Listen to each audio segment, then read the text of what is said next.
Wanneer is het laatste Mal, wat je Gott gedankt hast für all deine Segnungen?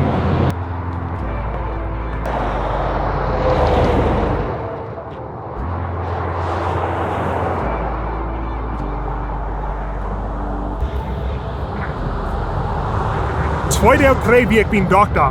En hij moet wat aannemen dat mijn thyroid dood kon doen. En zo voor 3 dagen moet ik even moeten afblijven van mensen rond mij.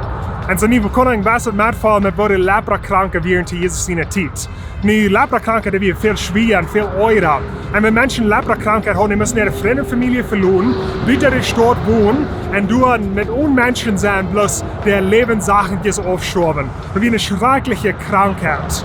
Und so in Lukas Kapitel 17 sehen wir die Geschichte, wo Jesus der 10 Leprakranken heilt. Er hat ein großer Wunder in der Lebens. Und so viel es heute getan hat, 9 von den Leprakranken, aber wenn die geheilt werden, nicht ran warf.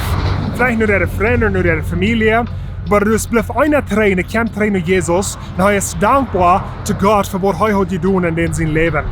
So wie einer von den 10 wird geheilt worden, wird dankbar wird zu Jesus, wird sie geheilt werden.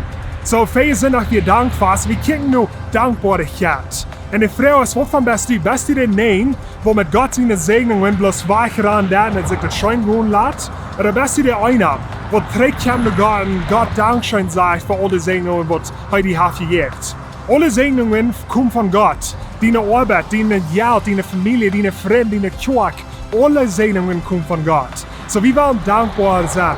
Wir wollen jeder Tag kommen zu Gott. Unsere Einstellung soll eine sein, dass wir dankbar sein für die Dinge, die Gott uns geben hat. So ich will in alle Motor sprechen, dass wir dankbar sein.